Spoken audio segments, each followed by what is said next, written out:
Nobody wants to hear me sing, Link.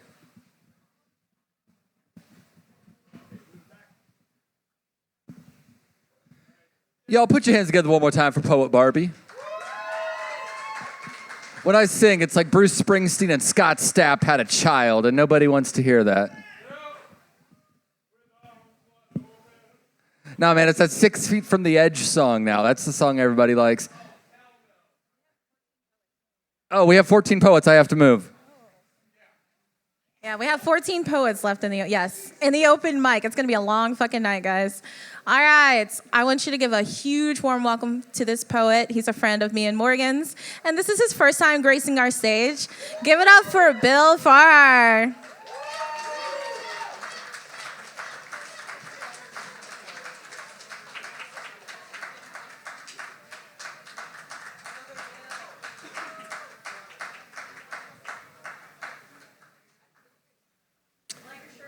Thank you. Thank you. That's all I came for. All right. I wasn't going to do the math, but since it's a birthday and it's 26 years of this, the last time I read any of my work in public was 37 years ago. So I've succumbed to peer pressure. My friends Morgan and Ayesha have talked me into reading something. So this is recent shit a thing? Is that? Okie doke. This is called Birds of a Farther, or Rebird Vibrations. In the old city, with the doors so large and stonework predating ornithology, non-indigenous peafowl, I placed a found feather in my hat. Your downy lashes languish and lean, like too many tiny compass needles, consequential, pointing out, pointing on, pointing away from my gaze. You, not captivated, not compelled by the plovers or the lapwigs, the nightjars who garner my affections, hold my attention, elicit my description, my nervous verbosity lobbed clumsily a cartoon butterfly net that will fail to preserve the moment, chitter, will insult the natural beauty, chatter, will cheapen serene light reflected on flight. No, you recall the chilly mornings that had us squinting through musky air, with hopelessness telling off-colored jokes to rural Ohio birds. Swallows not giving a damn. Startled starlings, swifts without intention. It was a close call with the murder of crows we pissed off. And stoically you blinked, smiled, sighed, and placed me in those moments so far from home, migrated. Not a word, not a noise. Beyond the Prague dawn, wings fluttering with only imagined sound, reverberations. How? How do you manage it?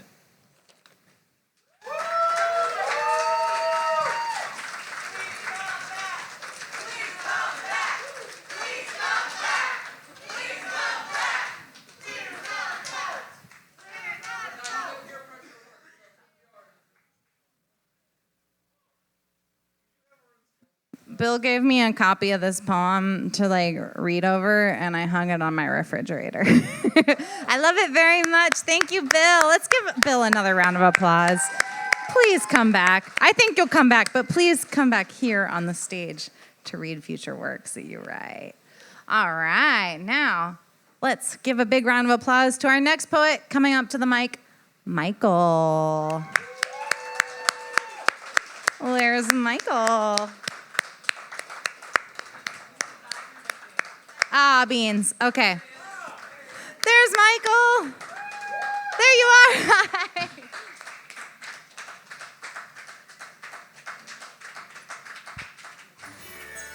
Everyone. So I was here in January. I'm from Oregon, And I read a poem for the first time in 15 years at a reading at this reading then. And it's probably, it just keeps coming back. But yeah, I'm happy to be here again with you all. This is a wonderful 26 years for a slam and maintaining a community like this, fostering poetry and art. It's really beautiful. So I'm from Ohio, and it's nice to see that there's people doing cool shit in Ohio. Cool shit. So I have a poem I want to do. It's in a few parts, but it all flows together. But each part is going to be separated by this little bell. And what I want to ask is if you would like to participate, when the bell rings, we'll take a breath in through our nose and out of our mouths together. When we breathe together, choirs have been known to be studied that when they're singing together, they're breathing in sync with each other, and it syncs up their heartbeats. And I feel like, and I believe that if we can sync our hearts in rhythm, as the heart is a generator, that we can generate some really powerful feelings and really powerful love in this space together if we just take time to breathe together. And I know that there's people here that need that kind of love in their lives. So if you can offer that tonight, that would be amazing. I've got some music to go with this, so.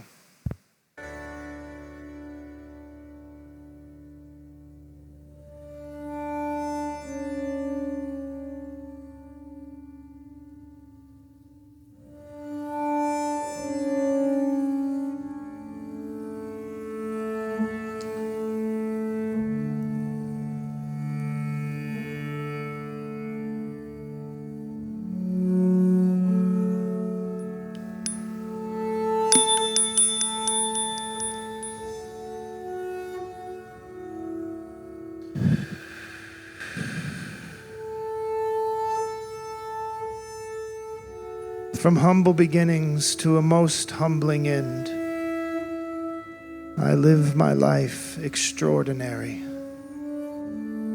allowing all of the breath that moves through me be the same breath given by kings past and taken by children unborn.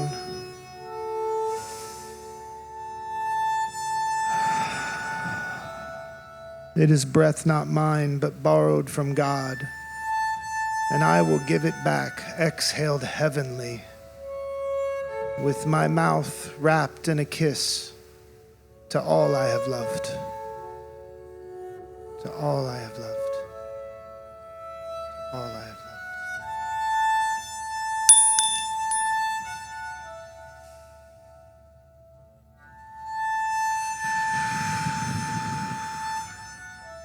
I did not meet love first. As first love met me, she met me like death meets a soldier. Quickly from the dark secrets of the night, a soundless bullet captured by my chest seized my breath. I could not breathe to speak, but there was no silence. There was wind to move the trees, and its violence shook the reeds. The fields, all like my body, began to quiver. She was symphony. She created the moon and made the tides to sustain them. She was shadow that teased light, so ran the daytime from the night. And I am in the center with her now, half exposed and half hidden. And this is how it's been ever since. That moment of rapid movement and motionless, still the world is spinning and spinning and spinning and spinning and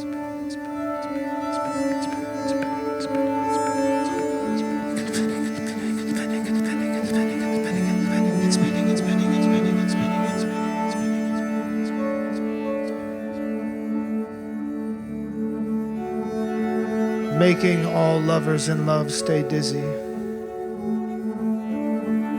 And still the world is spinning.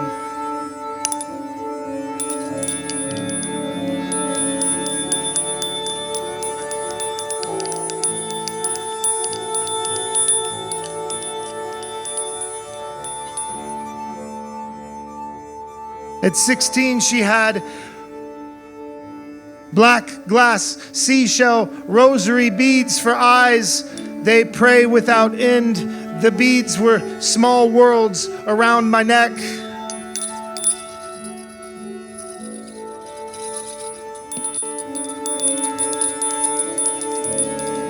It's this girl back here chewing gum and sipping beer with a piece of slip showing. There stands love, and there again, coming now around me as moss smothers the tree. I am faithfully hugging a timeless embrace. I am allotted faithlessness, to be truly helpless and fully conscious, made aware of all. I feel sick. It is nothing to be desired. There was no Buddha, for without the tree's shadow, he dissolved in love's great light. There was no Zeus, for their conquerable Olympic peaks were ashen by the Promethean thief called love. It is no God, no goddess, no Yahweh, no Jehovah, no Krishna, no Allah, no Baha'u'llah, no Jesus. There is no life, no afterlife, no before life. There is just a love-long life. God did not create love, but in jealousy destroys it. Yin held razor blades and was strangled by the yang. Black bled white, bled gray. And I'm in the center with love now, half exposed and half hidden. I am certain I will not be spared.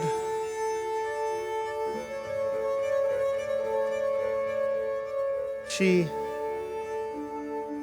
lonely thought wills unfocused moon nights into Van Gogh skies and dream weeps a Chagall lover humming violins. She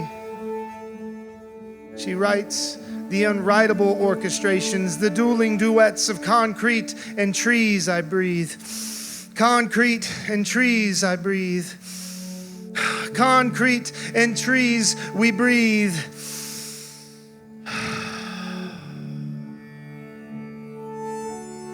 But she never inhales. She exhausts the dandelion corpse on a whim.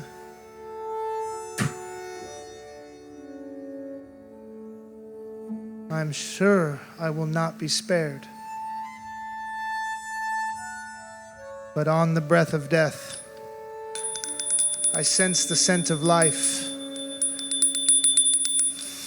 And on the breath of death, I sense the scent of life.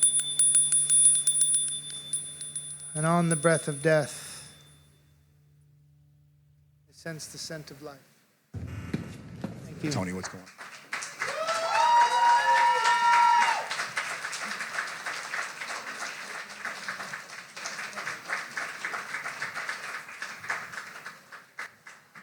That was perfect timing because the second that he ended that poem, it went to an ad. Yo, put your hands together one more time for the poet that traveled the longest distance to be here this evening, Michael.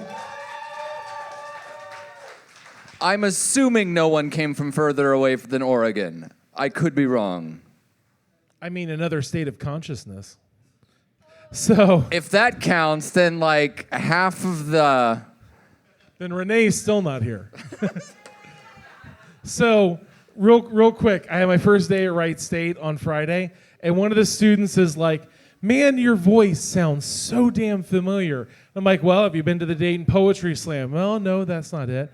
"Well, I host Conrad's Corner on 91.3 WYSO Monday through Friday, and then on the weekends." No, that's not it." Wayne Football, I was the voice of Wayne Football for 15 years. No, that's not it. And I'm like, okay. And the bell reminded me that, "Hi, boys and girls, this is your Disney read-along book, and this is the story of Bambi. You'll know it's time to turn the page when you hear the chimes ring like this. Bring!" And he went, "That's it!" Wait a minute, you got Disney money? You're making Disney money over there? Oh, fuck no, I wish. I did one audiobook in the early 2000s, and I was paid one time. That's it. What book is it? We would all love to. We would all love Bambi. to. What? I just said it. It's Bambi. I didn't realize it was okay. And don't you forget it.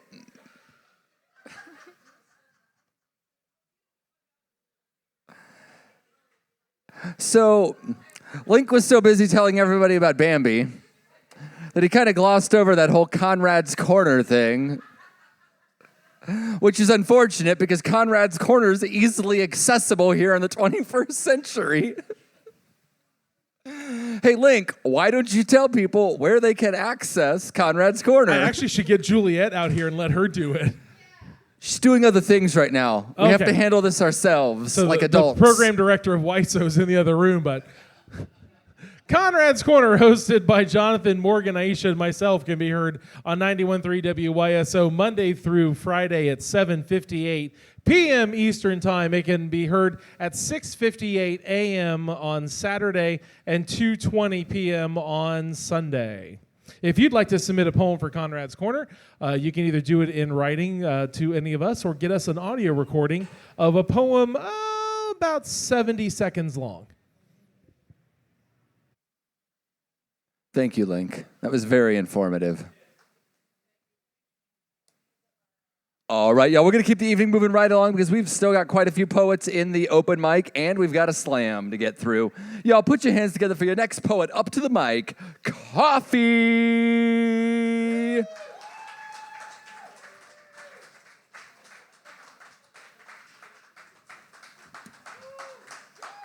I forgot the bay doors were open. I didn't even look outside. Hello. It's always so nerve-wracking right when you get up here. So I wanted to share a love poem. Oh, yay. I wrote it a year into a relationship, and we're going strong for 5 years now. So, and it's a boy, so it's like rebel love. It's called A New Tune.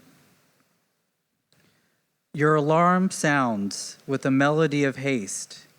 We meet another day with an objection. In this, we agree. Let us snooze, and may tomorrow never come. I want to live out all my years in this bed. Our evening waltz lingers close to skin, lips, digits, hips, and bones, each an instrument used to cut me open.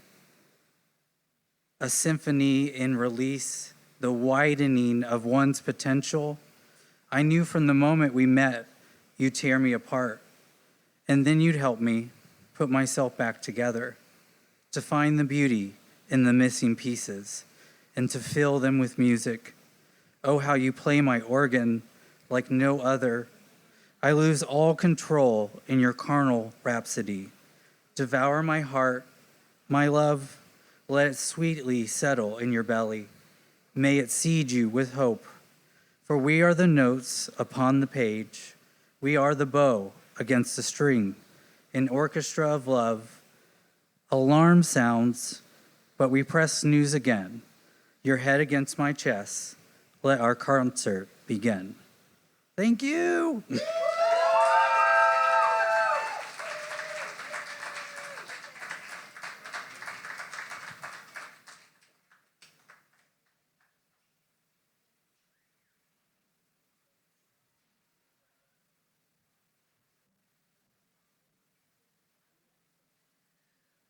All right, I think we have like 11 people left in the open mic, and then 9 people signed up for the slam. So let's just keep it moving. Give it up for Andi.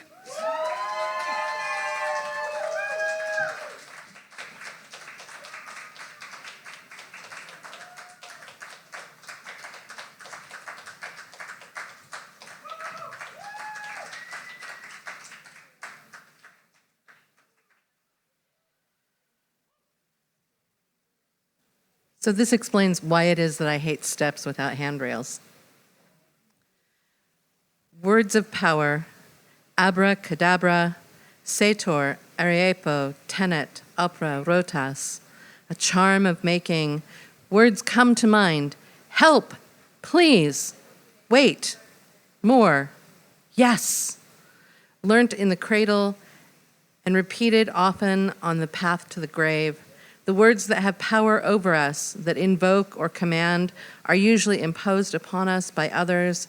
We become, most of us, who we are named, unless or until we cast off the name we are given in favor of an identity of our own making.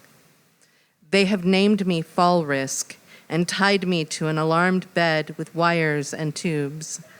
I read the yellow band and cannot shake my fear that my legs will again betray me, fail me. My confidence shakes like the muscle in my left thigh. Weeks have passed. I am no longer tethered. The bruises have faded, but I still see that yellow band in my mind's eye as I quake at the mere prospect of trying to stand. Thank you.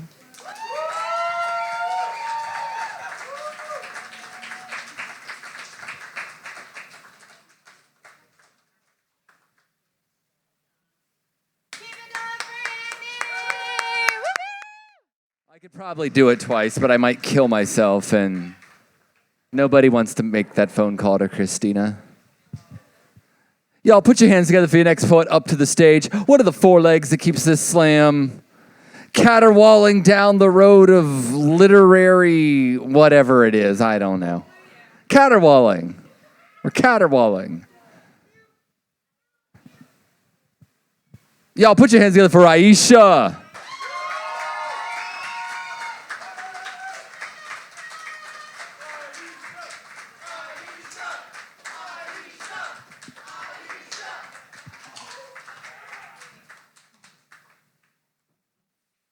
I love when people say my name. Thank you. All right, I'm going to read this poem that I read, I think it was one of the first poems I ever read here. I'm going to try so fucking hard to read this by heart, but if I fuck up, I'm sorry. I'm mentally ill. I can't remember shit, so just bear with me. This is called This is called Homage to Soulmates to the Serial Killer. Okay.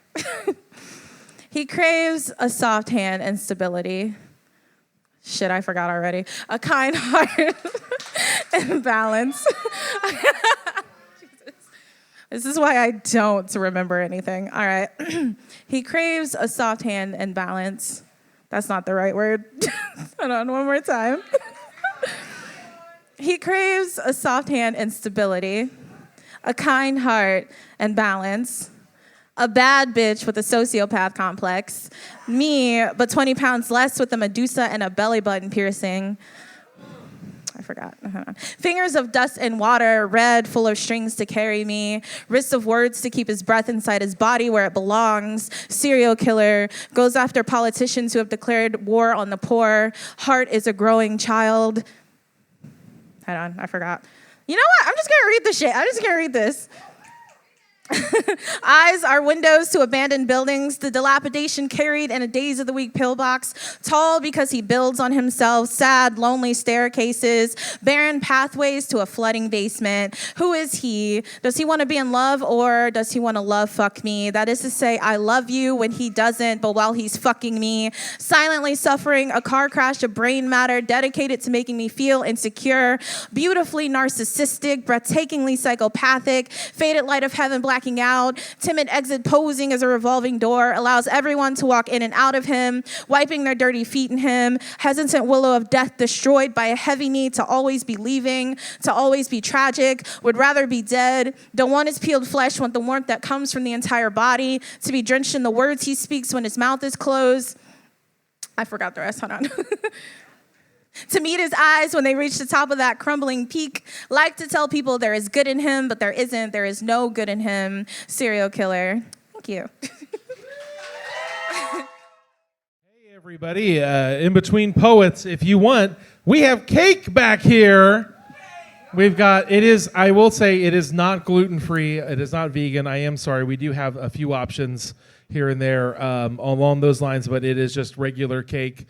From Costco. We have vanilla and we have chocolate. So we do have cake back here if you are able. I have three vegan gluten-free cupcakes. So if you are truly vegan and or gluten-free, come get them. If you just like kind of like vegan stuff, maybe consider the Costco cake because there might be truly vegan and gluten-free people here who need them. So 3 of them. That's it. Be kind. I believe we have about 5 or 6 more poets left in the open mic. Just 3? Well, I guess we only have 9 people signed up. That makes sense. All right, give it up for your next poet. Hold on. Who did I choose? Oh, Evan. Give it up for Evan.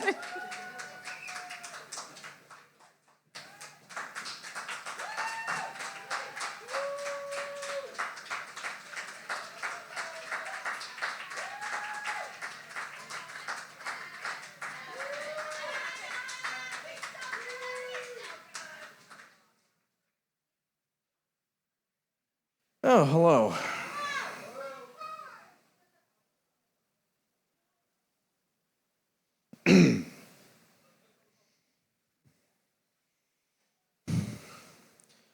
It's so reassuring when your mortician gets a name. The weight you carry all your life and the blindfold that doesn't even let you know that you've been blind the whole time, finally getting that eponymous chain, and you're going to carry that weight. Can you picture yourself wrapped up in every thought you've ever had? When you commit the cardinal sin of perceiving the world, what exactly do you see? If I asked you to picture an apple, I imagine many could encapsulate the concept and approximate the fruit in the theater of the mind. My mortal coil carries a particularly insidious charm calling itself aphantasia. Some charms carry memories, baubles accompanying thoughtscapes, and sweet nostalgia. My gift leaves naught but a spreadsheet. Umbral drapes obscure my stage, distant voices shout half-remembered line items. Red fruit, sort of a circle, trees, pie possibly. Ad nauseum mutterings giving me proof of life behind the eyes. But for how long? It has been dark for so long that I don't think I'll know when the light finally fades. And the memories will no longer scream from the audience, instead trickling down and down until the voices go quiet. Beginning with the forgetting the color of your eyes, not remembering every detail of my best friend's face. The chain draws tighter with every what a bad friend, and I guess you don't really love me enough to remember. Getting lost at every opportunity, needing a map to get to a home I've had for years. Sometimes I can feel the light dying down, feel the words slow to a crawl. Each passing play on the stage draws less and less of a crowd, and I lose more and more. Lack of mental imagery. 4 simple words that have twisted a knife so deeply into a wound that can't be seen and a scar that can't be healed. How can I diagnose a problem when a problem is all I've ever been? Just once, I want to think about you and everything beautiful about you and get more than a fucking line of text. I want to see your perfect face there clear as day. Hell, I'd even take a funhouse mirror. Words slip out of my hands, grasping for straws to build a picture of you. But words make a poor substitute for clay. Sand through my fingers, a sightlessly crashes against a hidden beach, destroying my castle each and every time. Who will I be when the sea swallows all, and I'm buried in the sand, unable to hear the crowd, and you become a stranger to me again? Thank you.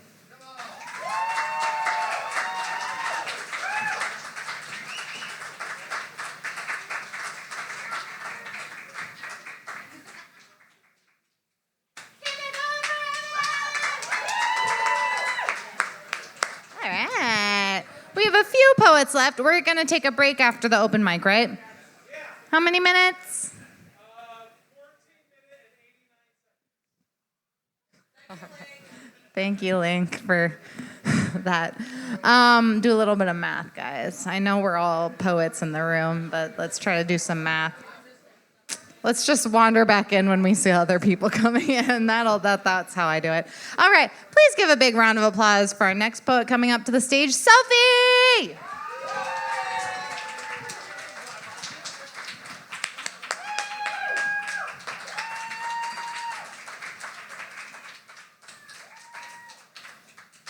Let's jump in Poetry Slam. Well, this time I'm going to give you something a little bit short, a little bit sweet, okay? I'm going to try and do it all by memory, but I am a little high, okay? But you know what? This is a poem about getting high. This one is called On Chinese Takeout. The takeout, a distraction from my grief, came packed with fortune cookies. What relief. Their paper, filtered joints, till all that's left, the roach, rolled tight. My fate, heedless of Keef. Thank you.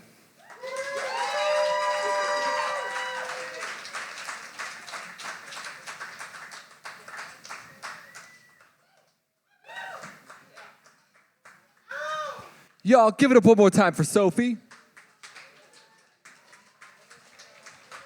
And keep it going for your next poet up to the mic, Lucas.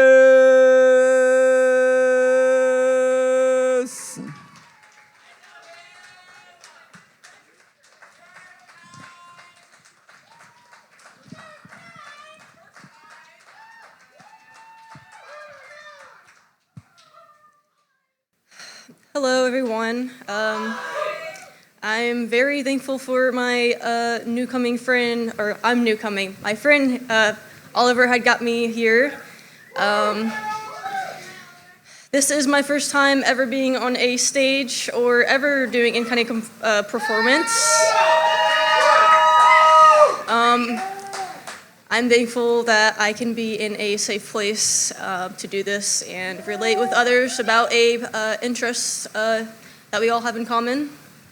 I did have a short poem that I wanted to say, but while sitting and listening to everyone have their stories through their poems and having lots of inspiration from everyone, I did come up with a poem off the top of my head. So while listening to you guys is when I sat down and started this poem, and it is about anxiety. Just made it, so hopefully I'll find a name for it after this. But thank you for taking your time and listening. I will begin. Anxiety is a friend of mine. I've known since the dawn of time. Around my neck, around my mind, suffocatingly intertwined. Have you ever known such a friend who is always there and knows your pain? One may think it's my best friend, but far beneath I start to stand against, breaking what it wants from me, doing what I think is me. Because I've lost who I was, I want to try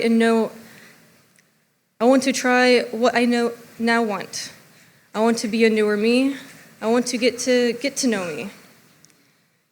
Taking chances like this one now, sharing what gets closed and shut out, opening up from this toxic friendship with boundaries now covering lost ruins that once kept me away from the world, telling me things that no one else knows. This isn't how friends are meant to be. I don't like it when you scream in my ear that I'm too weak to be someone important, loved enough to be. But it's my turn now to tell it things like this is me and you're just mean. I won't believe the things you screech. You're wrong what you've said to me. I love myself now. I'll show myself now. I have myself now more than anyone ever has. A journey still rolling and fumbling around, but hopefully sharing gives someone help because some don't have that themselves. Thank you.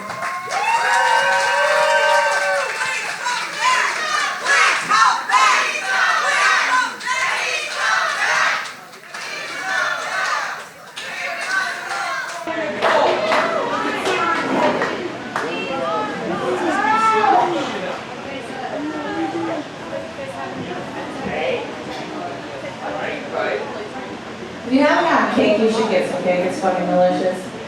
We have 3 poets. I don't know, it's thick as fuck. Who asked that?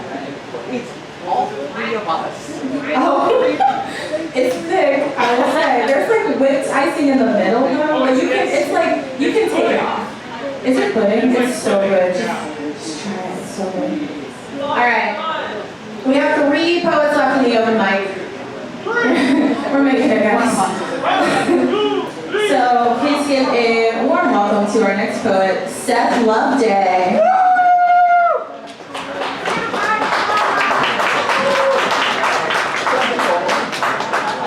Yo, what's up, Dayton Poetry Slam? Woo! Okay, that was a little weak. Okay. I have new shit. New shit! As in, I finished writing it like 30 seconds ago. Yeah. So, content warning for sex, I guess. This one's called Backroads Backshots, but bro, it's not gay. I didn't realize I was in love with you until we were driving on the back roads on the way back to my Centerville home, and you told me that you were going to keep me safe, implication being you were sorry. And that was all I needed to remember. Remember how warm your skin felt when I held you close and prayed you wouldn't go, because breakups with you are pick-me-ups, but I'm wide awake, the exhilaration of your presence and your safety, clinging to my bones and waking up an ancient beast that wants your essence.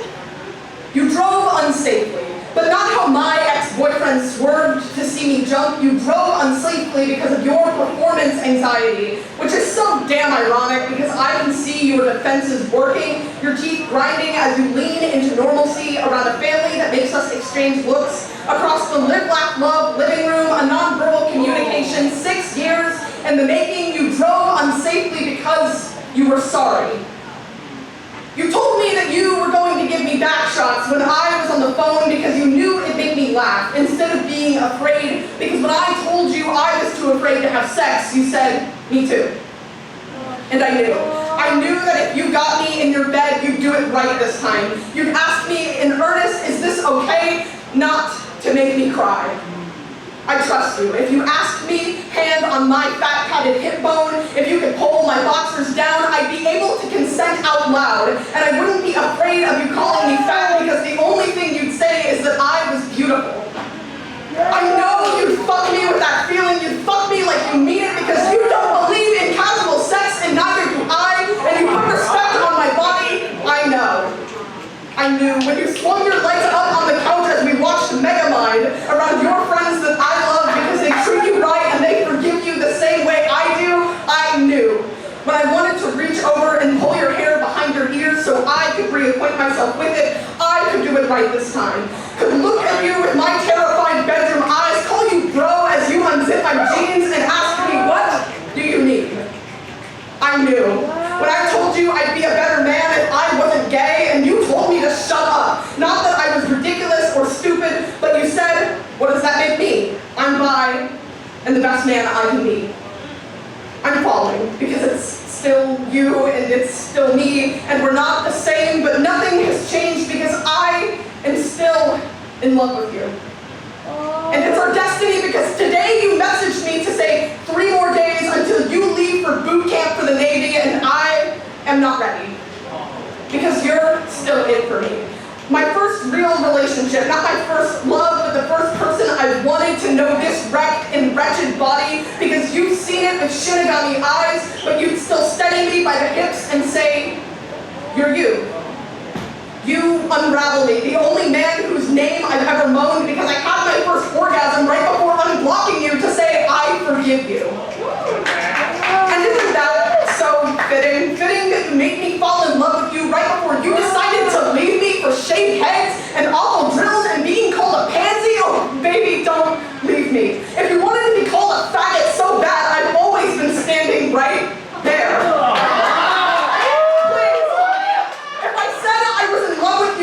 Believe me, because on those same back roads I told you I'd miss you. I have one friend already in Cincinnati, another on his way to Canada, and you're going to cap it all off by leaving me for a fucking submarine? And I know you'd say it's not about me. And it's not. And I can't hold you back, all tangled up in me and your unknown feelings and my erratic flutter-skip heartbeat. When you took off your passenger rearview mirror, by crashing into a mailbox because there was a cat in the street you would have rather died than hit. But why can't it be about me? You put your life on pause to keep me safe, to to wrap your arms around me without ever touching my skin and promise me you were never going to hurt me ever again. And that's what I'm really upset about. Not that I'll never get to fuck you and feel an exhilarating, vulnerable, the sexy kind my therapist thinks is good for me. No. The real tragedy is that I'll never get to hug you so tight that it communicates the frustrating feeling that you are the best friend I could ever hope to have, but I hope that one day I'll get to kiss you again and I won't pull away because I'm afraid I won't live up to your standards. I hope at least once I get to hear your voice, all gentle and comforting. Ask me if it's okay if you touch me. Thank you.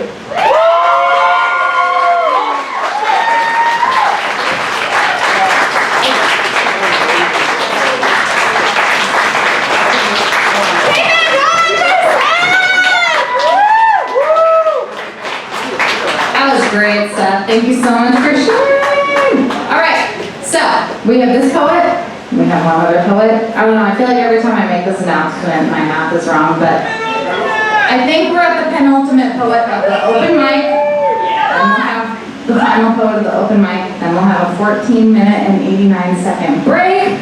And then we will start our slam. So, with all that in mind, please give a huge round of applause for our penultimate poet, Zan!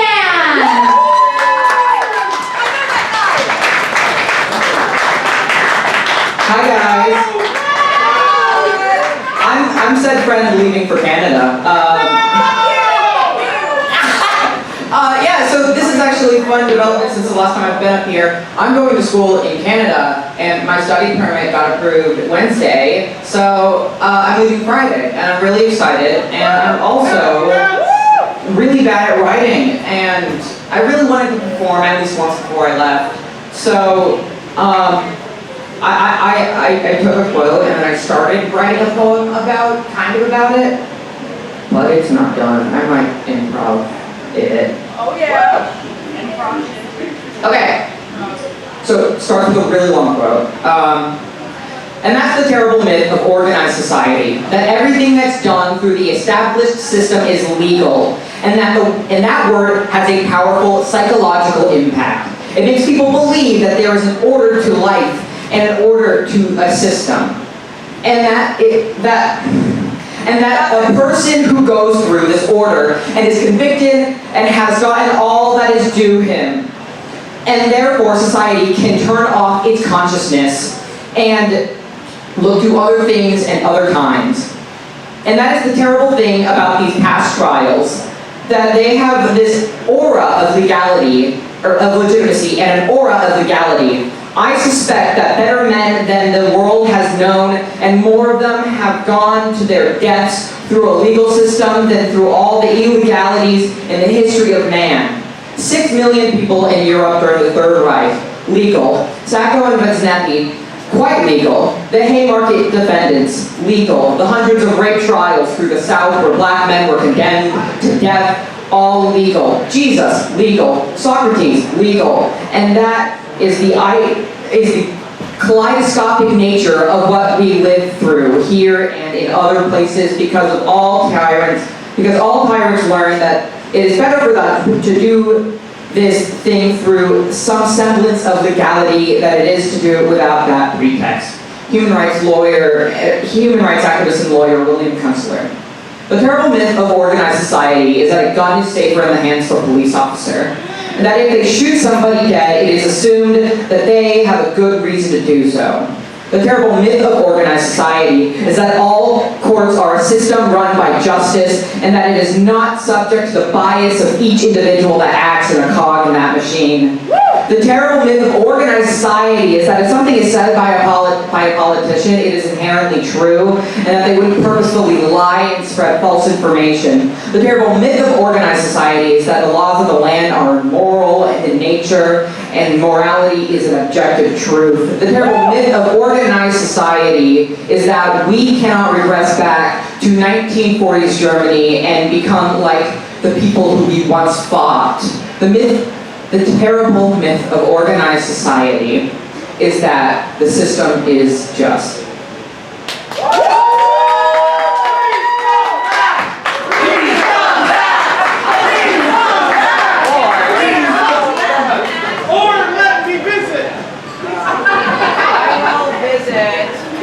Y'all put your hands together one more time for Sam.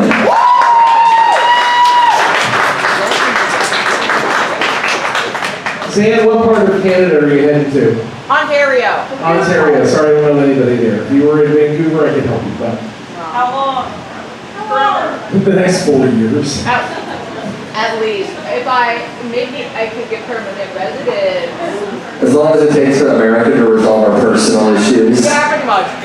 So maybe like yeah, that'd be fun. All right, y'all. We've got one poem left for the open mic round of the evening. Then we're gonna take a 14-minute and 89-second break because Link likes to have a good excuse for our breaks running long, I think. Then after that, we're going to come back and we are going to go get the slam started. Y'all, welcome up to the stage, your final poet of the open mic round of the evening, Sunny.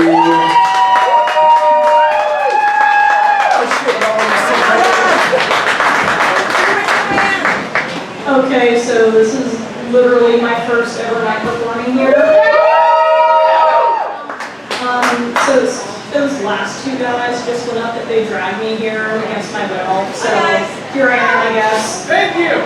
I was going to read a completely different poem, but it was essentially me dissing my ex-best friend for becoming a fascist. So that wasn't the energy I wanted to bring to the table tonight. It was really ugly. So here's a poem on existential dread and religion and a bunch of other stuff on my mind. It's called An Atheist's Prayer. Please give me the strength to mend the mistakes of today and to face the uncertainty of tomorrow. Allow me to acknowledge that I could pass in my sleep tonight and not a single day leading up to my death was wasted on my inability to live within my own skin. Please let me laugh as the roller coaster nose dives right off the track, and instead of cursing the operator or my own terrible bad luck, I'll have made peace with the absurdity of my own peril. Please enable me to embrace chaos and to write my own script without relying on celestial signs or 2,000-year-old texts. I want to ignore my own internal pleas for order and stability as several new crises develop outside and within my scope of influence. Please guide me away from systems that prey so hard on my fear of tomorrow that they create my fears of today. Allow me the space to step back and ask, what is to become of me in my pillow tonight, and receive no answer besides the quiet humming of my own thoughts. I want to live, knowing that the consequences of happenstance are divorced from those of my behavior and ability to be a paragon of righteousness at every second of the day. Most of all, please, let me find meaning within everything I commit myself to. Allow me to better myself and others, because it is my purpose and not my calling. Amen.